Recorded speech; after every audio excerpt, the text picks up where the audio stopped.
Odmah na početku pomiješajte malo sjeckanog češnjaka, peršina i ekstra djevičanskog maslinovog ulja, pa spremite u hladnjak kako bi se svi okusi dobro otpustili sve do kraja recepta. 2 rajčice prepolovite i dodajte u lonac. 100 ml, to jest 1 decilitar vode. Kuhajte poklopljeno 5 minuta na srednje jakoj temperaturi.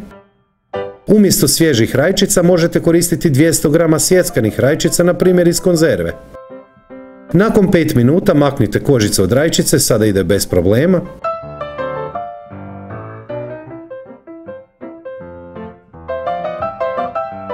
Deset grama šećera, malo kajenskog papra ili čilija za pikantnost, opcija po želji i ukusu, pola male žličice sušenog ili svježeg ružmarina. Ostavite sa strane do upotrebe nešto kasnije. 2 orade i 2 brancina, porcijašice, svaka riba ima oko 300 do 400 grama. Odrežite glavu i rep, kako kod brancina, tako i kod orade.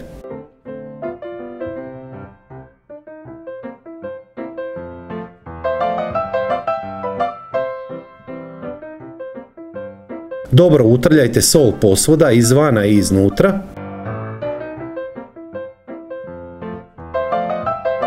Pa ribu spremite u hladnjak sve do upotrebe kasnije.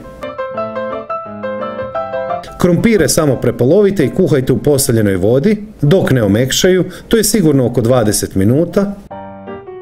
Ekstra djevičansko maslinovo ulje, nemojte štediti. 1 mrkva, 1 manji luk, 4 do 5 češnja češnjaka sitno sjeckanih, poriluk, samo onaj bijeli dio, bez zelenog, listovi lovara. Pirjati, to jest dinstati 15 minuta da se povrće dobro uprži.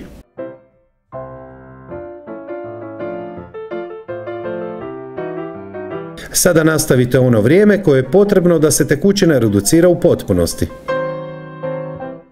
200 ml, to jest 2 decilitra vode. Kuhajte narednih 10 do 15 minuta poklopljeno, uz povremeno miješanje. Krumpiri su sada već kuhani.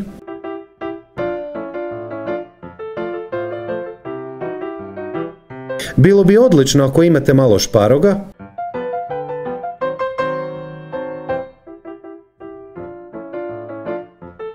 Dosta soli, pazite, jelo mora biti slano. Papar. Sada imate 2 opcije. Dodajte pola litre mlake vode ili kao i ja dodajte kombinaciju 2,5 decilitra, to je 250 ml vode i isto toliko bijelog vina. Dalje nemojte koristiti kuhaču, miješajte pomicanjem lonca u jednu ili u drugu stranu. Nakon 15 minuta, kada su tekućine, to jest jelo, reducirano na pola, dodajte samo 15 grama krušnih mrvica, to jest prezli.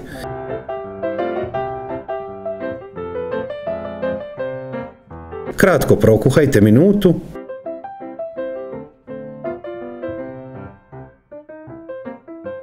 Puno sjeckanih listića peršina. Maknite poklopljeno sa strane sve do upotrebe kasnije.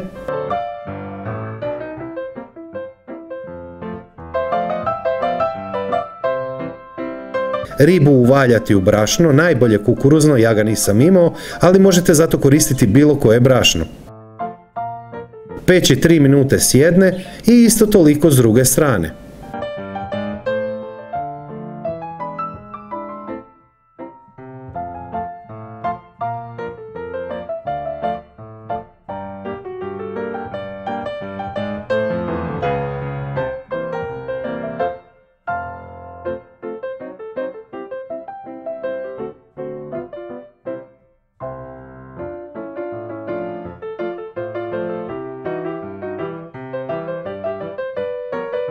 Limun.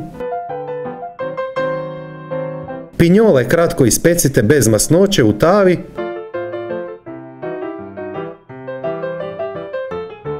Ispod svakog mog videa je pisani recept, popis sastojaka, postupak i savjeti koji eventualno nisu stali u ovaj video, ali i razne preporuke i ideje za ručak petkom ili bilo koji drugi dan u tjednu.